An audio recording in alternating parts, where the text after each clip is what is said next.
Carrie Johnson is desperate to stay with the Queen for the first time since she married Boris, but I hear courtiers are becoming increasingly nervous about their planned visit to Balmoral.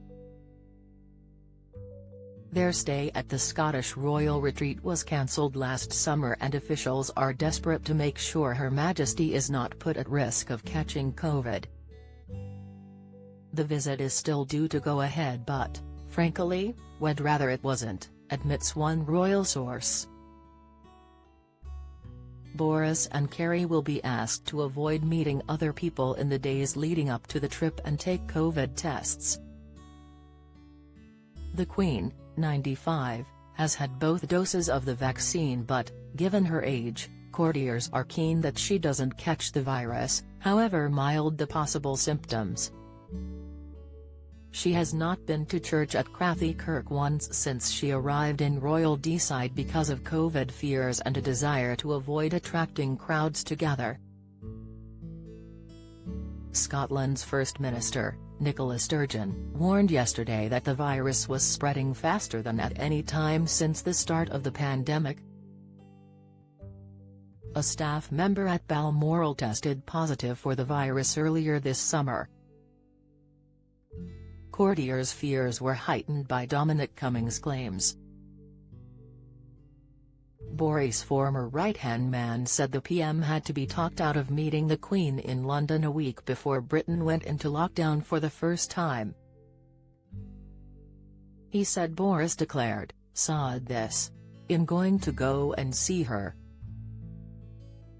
Cummings added, "I just said, if you give her coronavirus and she dies, what are you going to do? You can't risk that. That's completely insane." The Queen has met Boris only once since the start of the pandemic. After that meeting, at Buckingham Palace in June, video was released of her telling him she had just seen poor man Matt Hancock and he was full of. Boris interrupted her to say beans. Hancock resigned as Health Secretary a few days later after his affair with an aide was exposed. Wisely, perhaps, the Queen subsequently returned to holding her monthly meetings with Boris on the telephone.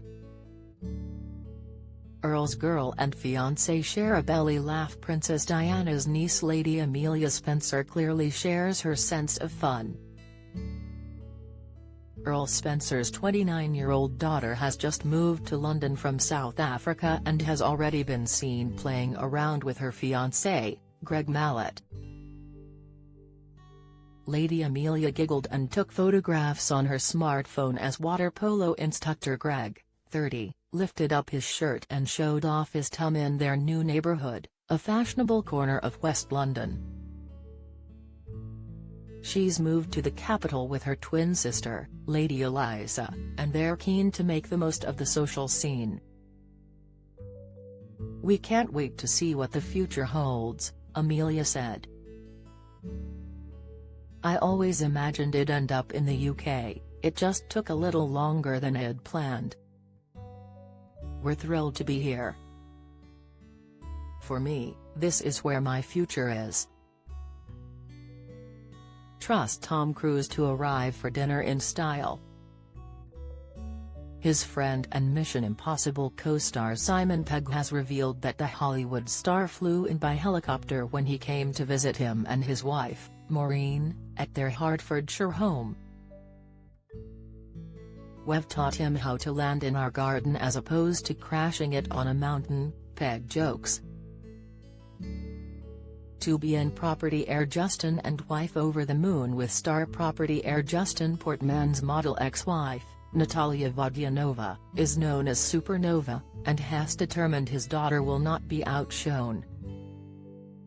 His second wife, the American actress Morgan Snyder, is due to give birth to a girl in October and she tells me, "We are going to call her Star." Morgan, 38, who already has a son, Leo, age 2, with Justin, 52, had an astral-themed baby shower this week in New York, pictured.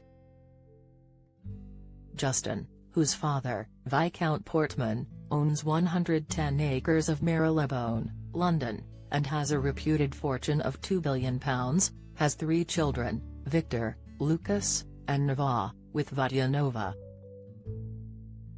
No doubt, the christening will be out of this world. Tycoon Caldwell rides into trouble, phones for you. Billionaire John Caldwell has had a holiday from hell.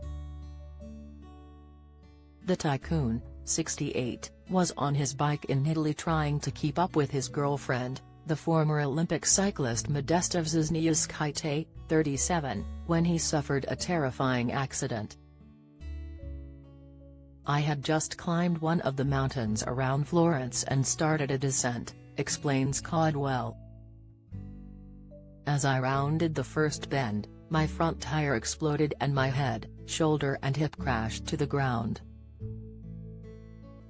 A passerby called the ambulance while I sat on the roadside barely conscious." Caldwell was airlifted to hospital with a punctured lung, shattered shoulder blade, fractured collarbone, and 6 broken ribs, but says he'll bounce back. "Maybe a walking holiday next time."